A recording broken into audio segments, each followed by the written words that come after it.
I am Quintaha Bilkite. I'm one of the members of this project. So we have come here basically to feed the fish.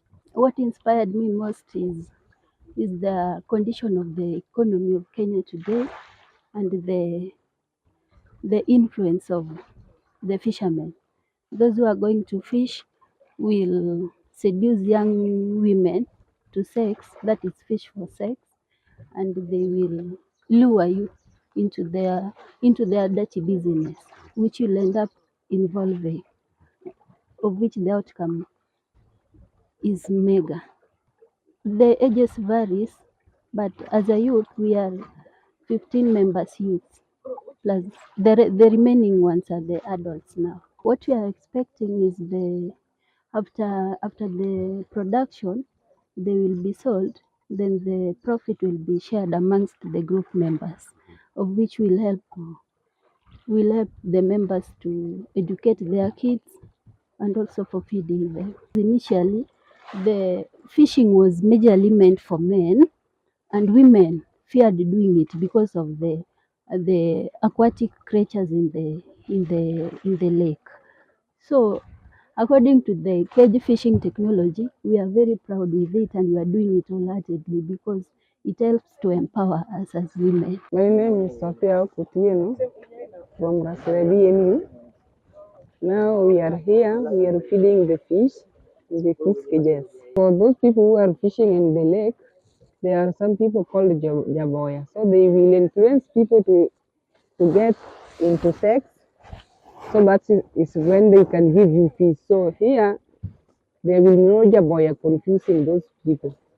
We start this farming to make us get money to stand ourselves to how we can help our families in the house and how to educate our children. All activities to do with fish production are predominantly a male preserve. But for us at Rio Fish, we are empowering women because we feel that these are the underserved members of the value chain, of the fish value chain. So we want to empower them to be more active in the fish value chain so that they're able to make money. And for me, most importantly, so they're not sexually exploited by fishermen when they are looking for fish to sell or to eat at home. So I am very passionate about empowering women, and I want women to be able to farm their own fish because really anything a man can do, a woman can equally do.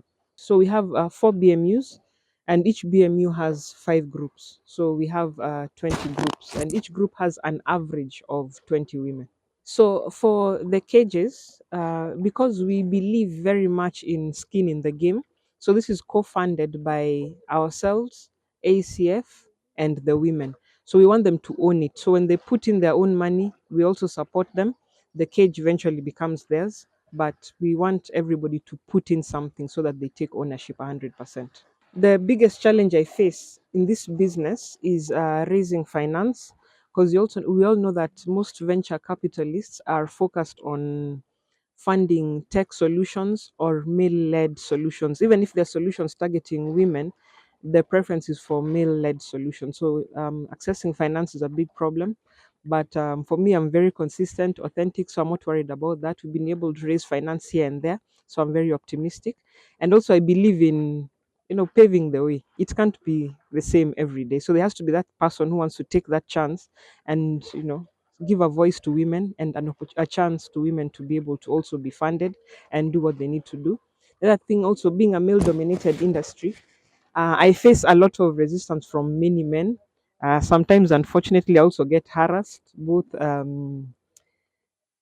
emotionally, physically. But yeah, for me, I'm in this thing and I'm not going anywhere, and I'm ready to fight for it. Yeah, then we also have, in Kenya, access to quality inputs is not very easy, but the industry is improving. Being that aquaculture is a relatively new industry in Kenya, access has been a problem, but I must admit that there is a big improvement, and the government has also, come up with policies that help us to conserve the lake and be able to also access inputs affordably. So that is changing. In the lake region, I'd say blue economy is really picking up. There's been a lot of interest, especially in cage fish farming. When we started in 2014, cage fish farming was a relatively new thing. Very few people were doing it. And I'm one of the first women to get into cage farming. And I can say that since 2014 up to now, there's been a very big change. At least now, when you go to meetings, I meet other women who are also, very keen on blue economy activities. And then blue economy has been expanded to just not include fish farming, but also other activities that support, fish farming and fishing, processing, and that kind of thing. So the industry is really growing. It's doing well, and it just needs a bit more support, especially from the financial sector, because a lot of banks and other financiers are a bit skeptical about financing, especially fish farming activities, because the information is little and it's a new venture. But I see that there's a lot of effort to change this.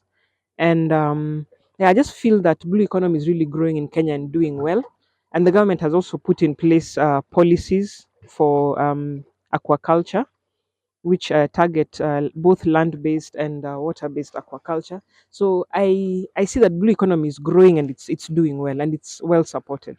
We're continuously stocking cages, and then harvesting is a continuous process. What I can tell you is that each kilo of fish retails for an average of 300 kilos. So there are different sizes, different prices for different size. So at wholesale level, each kilo of fish retails for an average of 300 kilos.